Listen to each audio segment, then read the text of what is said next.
Hey, what's up? It's Mr. Dean, and today we're going to be talking about a game that I picked up a few years ago for the Switch and then quit promptly after buying it because I didn't like it at first. Yoshi's Crafted World. Okay, you may be wondering why I am voluntarily playing back through a game that I didn't have a good first impression with. Well, for one thing, maybe I'm wrong and it actually is better than I remember it being, because after all, I was like barely even a teenager when this came out. Holy f***, I feel like a kid now. 2, because if I still don't like it, then it gives me something to talk about for a few minutes. Let's get right into this. Alright, so let's go back to E3 2017, back when the E3 logo looked like something I would have made with my school's computer whenever I was 8. During Nintendo's showing, I very well remember them announcing various games for the Switch, like Metroid Prime 4, which still isn't out at the time I'm making this video, Kirby Star Allies, and more. They also announced this game that is the subject of this video, and I remember being somewhat interested in it. I liked Yoshi's Woolly World as a kid, so I thought surely this would be right up my alley. I then remember picking it up and getting bored of it very quickly, and here we are. I generally don't even remember what specifically I didn't like because it was so long ago, which is the main reason I wanted to take another look at it nowadays. The main thing that made this game different right away was how it incorporated a 3D-esque atmosphere within a 2D platformer. You see very quickly after starting the game off how there is a bit of dimension to the way Yoshi can go. It isn't solely just left and right. This change in the gameplay also allows you to throw Yoshi's eggs either in the foreground or background. I'll get more into this as I talk about my thoughts playing back through it, but that's the main concept at play here. Also, another thing about this game that I will get more into later on is the flip side versions of each of the regular levels, basically allowing you to play them from the reverse perspective, which does change quite a bit the vibe and overall feel of the levels. Okay, now right away let me just say that I had a complete turnaround with this game. I genuinely think that when I originally tried playing it, I just had the completely wrong mindset. I guess my just then entering puberty self wanted something that was aggressive and action-packed, and that just simply isn't at all what this game is. It also could have been that I was dealing with a bit of school stress while making this video, but this game was just so calming and pleasant. I mean, just look at the art style. Little things like how the characters will be cutely hiding behind bushes and enemies basically never posing a threat actually kind of help this game in this situation. I kind of do want a nice mellow game to just escape life in, and that's playing the normal mode. This game has an even more mellow mode, which if you want more of the calming gameplay, then there you go. So right away the art style immediately stuck out, but also just the attention to detail was outstanding. First off, the world map was stellar. I actually dig how it was 30 frames per second specifically in the world map because it gave it this almost flipbook quality to it. The levels also had a similar level of detail given to them on the world map, which I will give a lot of props and credit for. It is really cool. And as for the levels themselves, I mean, the way the game looks just perfectly nails that soothing gameplay I was describing a moment ago. Also, as for the sound direction, the music here once again did complement the vibe of the game I was describing. Specifically, collecting coins was about as satisfying as it's ever been in a game, both because of the animation of collecting them, but also the sound effects. This is just a random thing that I noticed while playing, but it did make an impact in keeping me immersed. The music itself was kind of an acquired taste. Like, I could totally see someone finding it annoying, but once you get used to it, it's pretty nice. Alright, now that's all nice and dandy, but let's talk about what really matters at the end of the day, and that is the game itself. I have to say this every time, but spoiler warning for the story here, which if you expected an Oscar award-winning plot, then well, sorry in advance. Okay, it is perfectly serviceable for this game. In fact, it is exactly what I would have wanted. Basically, there is this thing called the Sun Dreamstone, which when fully equipped with gems, it can make anyone's dreams come true, which I just talked about Mario RPG a few videos ago, and that plot is very suspiciously similar to this.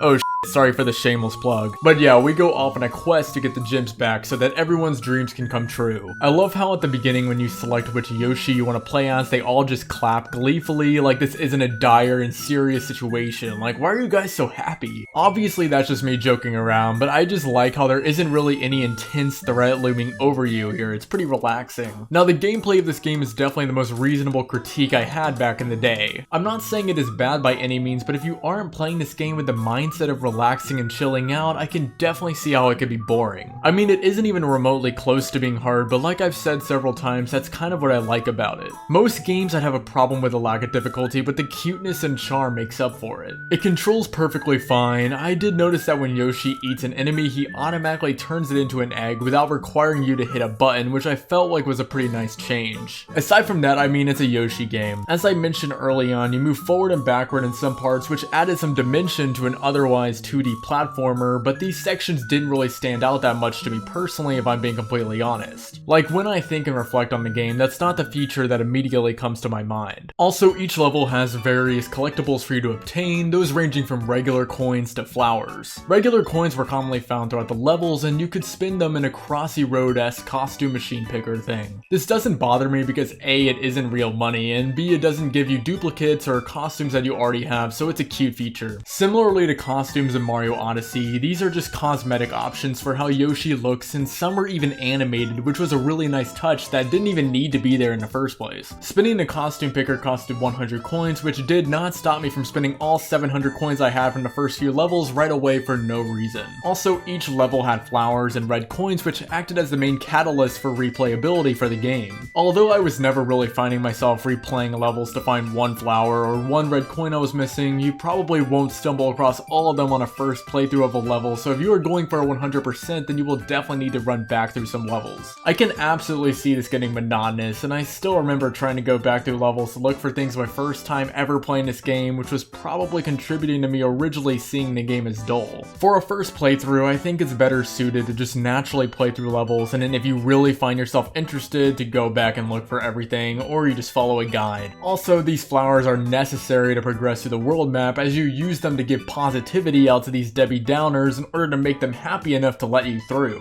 Also, sometimes they ask for a specific item from a previous level, which giving it to them will give you a reward like, say, more flowers. This, once again, is another form of replayability for levels, but also, once again, it does get kind of monotonous. This isn't a platforming game where replaying levels is a fun thing to do, mainly due to the lack of difficulty and advanced mechanics for you to pull off. You can't just run through levels at lightning speed and try to beat them as fast as possible like, say, in Mario. Alright, so now I want to quickly go over a few of the levels that did stand out to me and kept the game feeling fresh and enjoyable. Dino Smash was a pretty cool one, where you got to put on a dino fossil as a sort of layer of protection from enemies, and it could completely smash a part of walls and other breakable objects. The thing is that there was also this section where a Shy Guy had it on, and it was very ruthless in trying to take you down, which was a blast to deal with. In the same little area is Skelosaurus Rex, which involves you running from a gigantic skeleton. This one was really fun, especially if you were actively trying to react quick enough to everything happening in order to get all the flowers. I also really like Poochie's Sweet Run, which was a kind of nice little dessert theme level, and of course anytime we get to use Poochie, it is a good time. Solar Zoom is a really cool one. Basically you control a vehicle and you need to avoid any shadows as it runs on solar power. This was really fun, and also somehow I managed to clutch a first place even though I didn't know what I was doing at the beginning. Also,